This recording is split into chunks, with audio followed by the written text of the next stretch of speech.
I'm walking around. Hey guys, I share Raid Shadow Legends. Welcome to the video. Send us some love, some positive vibes your way, especially if you're going through something and you need them out there today. Today's gonna be a banger of a video because I asked AI what the next Raid Shadow Legends update is gonna be. But I didn't just ask AI. Anybody could do that. You could do that, right?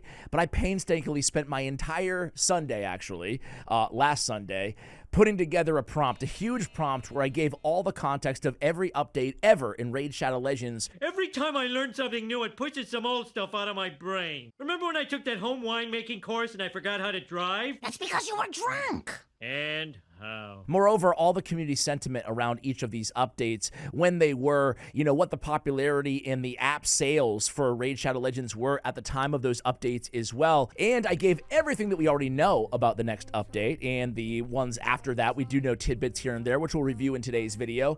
And then I asked everything that you know, compare this to other competing games in the genre, and what it's meaning, like what they have that Raid doesn't have, and see this all through the lens of Planarium. Basically, they need to make money too, and God knows they want to make money. So the answer it spit out surprised me, meaning that I actually agree, and I think we might know the next update. But before we get to that, what do we know for certain? Get out of here, skin. They don't do that many skins, do they? Well, they still have a few in the game, but not many. But no, it's not skins update. So I want to go over where we've been really quickly, all the updates real quick in Raid Shadow Legends history. It will be painless, I promise. Don't fast forward. And we're also going to look at what we know is coming for certain to Raid Shadow Legends. And I just want to give the hopefully the obvious caveat here or the disclaimer. I don't know anything. I have no inside info. I swear that. Obviously, if I did, I would have to disclose that, or Plarium would get very, very mad. I don't know. I don't know anything, okay? All right, personally. So we have the new faction.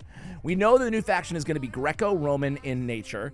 This is one of, I think, the legendaries. It looks kind of legendary or maybe even mythical. Who knows? So we know this is a real-life champion, and we know this is the real new faction coming to the game. But we know that there will be some like touches of water theme, maybe Atlantis type of deal, maybe something like that, But when I say touches of water theme, I think the Plarium verbiage by Banana Jam was kind of some water tie-ins. So I don't know. I can kind of see some maybe Atlantis vibes in the background there because yeah, no? Anyway, whatever. This is the new faction. The faction will be coming during March, around the anniversary of 2026, okay? But the first champion in the faction will be coming early in January, or early 2026, so January of 2026.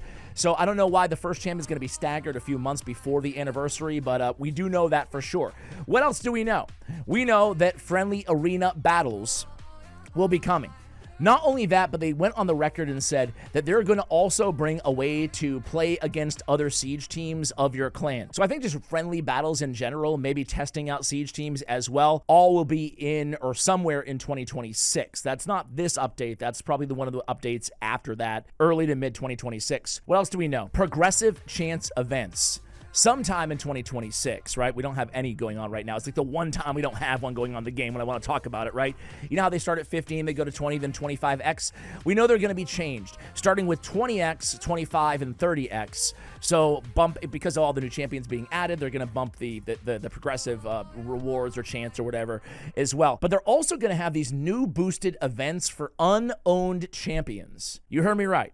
An event where you have a better likelihood or a total likelihood to pull a champion that you don't own. Like all those champions go into a separate pool, and that's who you can pull as part of a special event. That's all we know about that. Nothing else. We know it's coming next year, though, not this update. All right, background battles allowing you to play PvP at the same time as, well, engaging in a background battle. We know that's coming sometime next year as well. We have a new, we talked about the new faction, and there will be, we know this too, this is an interesting one. We know that after the new faction, there'll be other new factions. They're not going to stop just because that's the only hidden banner left. So that's everything I think that we know here at this point about what is coming in Raid Shadow Legends. Now, about the 2025 update, we know one thing, and that is it's going to include a ton of bosses. Maybe the most bosses we've seen in any update henceforth, right? So obviously the comparison there is Doom Tower, right? So they've gone on the record and said that it's going to include, I think, 7 bosses, I want to say. At least 5, maybe 7, something like that. So we know it's going to be an update involving a lot of bosses, which is important because otherwise you could guess, oh, maybe it's going to be another new clan boss or something like that, which I do think we'll probably get in 2026 or 2027, a fourth clan boss. Anyway, so we know it's going to have a ton of bosses. All right. Where have we been? One more look at the new faction. I'm excited for it, man. I'm excited. I love the Greco-Roman theme. Where have we been? All right, so quickly, let's review all the updates, all the major updates, at least in my opinion, in Raid Shadow Legends history. I didn't include a bunch of quality of life, major feature updates like the one that we're going to be getting here. And you'll notice something that a lot of these have in common, which we'll touch on in a moment. Faction Wars 1.0 launches September 3rd and 4th of 2019. It was big. That's actually around the time that I started playing the game, right after a Faction Wars initially being added. People loved it. Tag Team Arena. Incredibly negative reception due to matchmaking, rewards, and grind. Hey, it still is that way here 5 years later, isn't it? That was May of 2020. I feel like that was just yesterday. Doom Tower was December of 2020. This was, in my opinion, the best update in Raid history. At least at the time, I was so hyped. I was almost overwhelmed in a really good way. 120 floors, endgame pillar rotations, and secret rooms, and strong endgame loop. And, you know, the only friction was monthly grind spikes and rotation difficulty walls. And then we had the dungeon stages 21 to 25. The stages 21 to 25 were actually a big deal because they introduced new mechanics like HP burn, especially in the spider, right? So reception was, you know, more end game stuff was kind of obvious. Oh, they're adding more stuff for us to do. Dupe system. This was a big one. The #1 quality of life request. You know how it's been free gear removed for the last few years? At least the one that I hear the most. For years before that, it was a dupe system. So they added the dupe system in November of 2021. That was Faction Guardians, Empowerment, Unbind, Token Trader. Big win for veteran rosters with duplicates. Overall, there was mixed reaction, I would say, but overall, it was a good thing. I think everybody could agree it was a good thing. How they went about it, there were differing opinions there. Hydra Clan Boss was in December of 2021. So these December updates, you're already seeing them, right? The Decembers are the biggies. Doom Tower in 2020, Hydra Clan Boss in 2021. This was a huge update. I think it was probably right up there with Doom Tower in terms of the most popular updates ever. And keep in mind, this is old Hydra, you know, the one that everybody really liked. So, all right. Iron Twins Fortress and Awakenings in September of 2022. So they added Blessings, right? That was huge, even bigger than Iron Twins. Iron Twins was just like kind of a vehicle to get your resources for Awakenings. But Blessings were a really big deal. Reception, game-changing build depth, and theory crafting. This is true. Up until Blessings, we only had the same artifact sets, and there weren't that many back then, right? And we only had the same masteries for every freaking champion. That's it. That was the first layer of customization with Awakenings, even though really hard to get, right? Hard mode dungeons was March of 2023. This is the anniversary update. Hard mode dungeons were, well, hard modes of all of our dungeons, which we know today. And then we have 2023 Live Arena. That was late March to April 2023. Live Arena, I think it was more of I love a Live Arena, but I feel like, of course I love Live Arena. I'm an endgame player who spends money on this game. Yeah, sure, I'm the 1%, right? How do you guys feel about Live Arena? Cursed City Centranos, December. This was the big December update. Cursed City 2023. I can't believe it's already been in the game for 2 years almost. It feels like just yesterday. Cursed City, strong variety, route planning. I think the only friction there for me on my part was, yeah, it was free to do. This is one of the only updates, right? I guess Doom Tower 2, to be fair to them, that they didn't cost anything to participate, right? So that was pretty cool. Meaning that there was no, no energy cost or anything in Cursed City. So say what you want about it, especially now that they beefed up the rewards, pretty solid. Clan Siege in July of 2024, and then Chimera Clan Boss. That was last year's December update. It wasn't just Chimera Clan Boss. It was Chimera Clan Boss and Relics and Gemstones.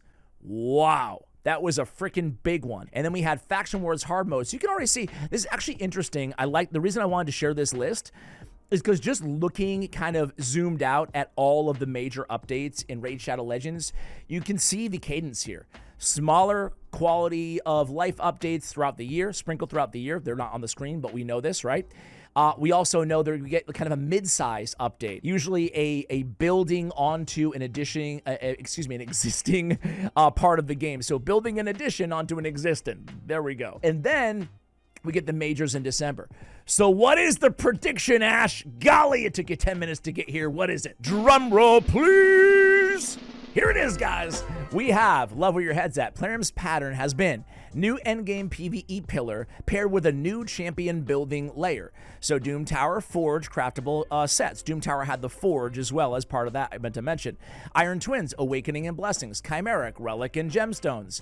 So you can also make sure that the blessings are on the list and blah, blah, blah, blah. Giving me optimization for my video suggestions built in there. My call is a new boss gauntlet plus skill engravings. Alrighty. Prediction, a new PvE pillar that throws as many bosses in one run.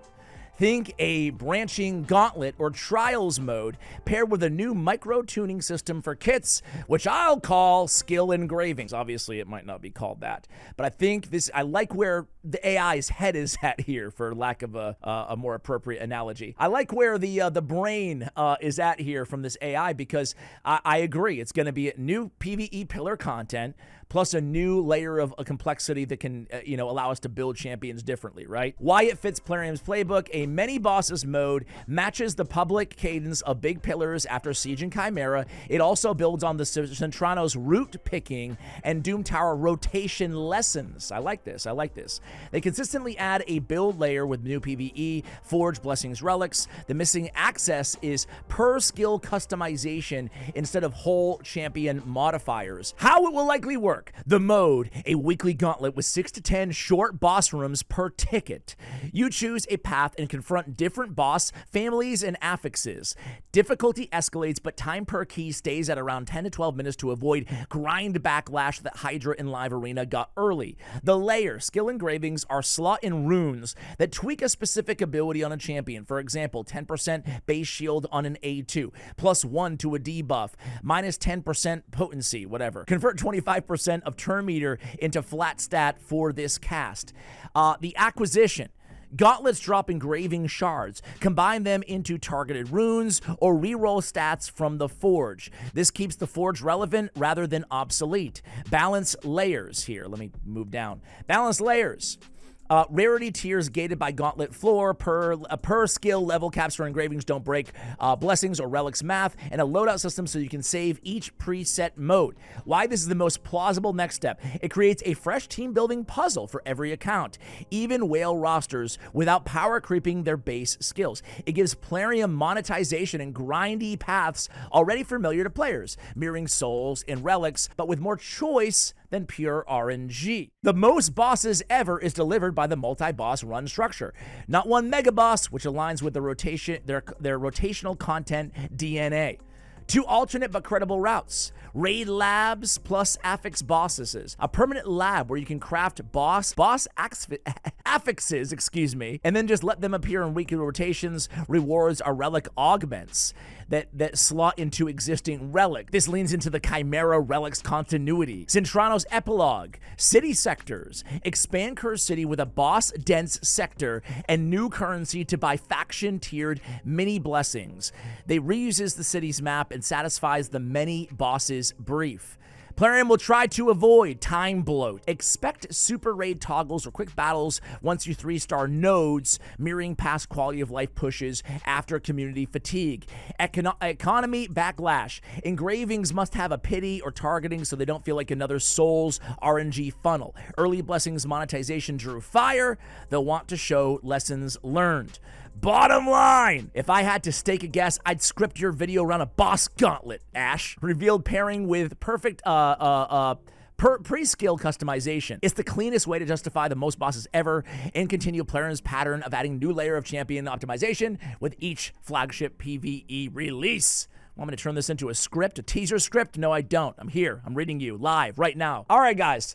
So what do we think? So guys, I don't know. I don't know about the skill engraving, obviously, but I do think that we'll get something that is some sort of a boss gauntlet type mechanic to it, right? This is another game, a theory restart, and they have this mechanic where you go into battle, but you choose, there's kind of a roguelike feature added to it, and I think that one of the issues with Raid Shadow Legends' previous updates is the redundancy, right? And this is why players always clamor for the quick battles right away. It's not just a time issue. It wouldn't be such an issue, the time, if it wasn't doing literally the same exact thing every single time, right? Your Chimera team, your Hydra team. If your team is optimized, you're taking the exact same actions every single time, right? Obviously, there's quick battles in Hydra now, but what I'm trying to say here is that when you're doing the exact same thing every rotation and nothing changes, it gets redundant, it gets boring, and the players clamor for more time-saving quality of life. If you add in a roguelike element to it, right? Like for example, choose your card, right? You can also choose handicaps that your boss has more power, more speed, more whatever, and they institute a gauntlet-like feel to it where you go from one area to the other, not just simply, 3 stages, 3 waves of boring champions or 2 waves and a boss, right? Or just a boss. I think adding the continuity of feeling like you're in this immersive area where it's never going to be the same. Look at, I got to choose another bonus here, right? Vis-a-vis a card selection. Those cards will change. So this is just one game mode, but I'm thinking some sort of a gauntlet, maybe with wave content in between the bosses, but there's a roguelike element as well to it. That's what I think the update's going to be, and I have no inside knowledge here. Do you guys agree with me in AI, or do you disagree? If you disagree, what do you think the new update could be? Thanks for watching, guys. Much love, and as always, take care, guys.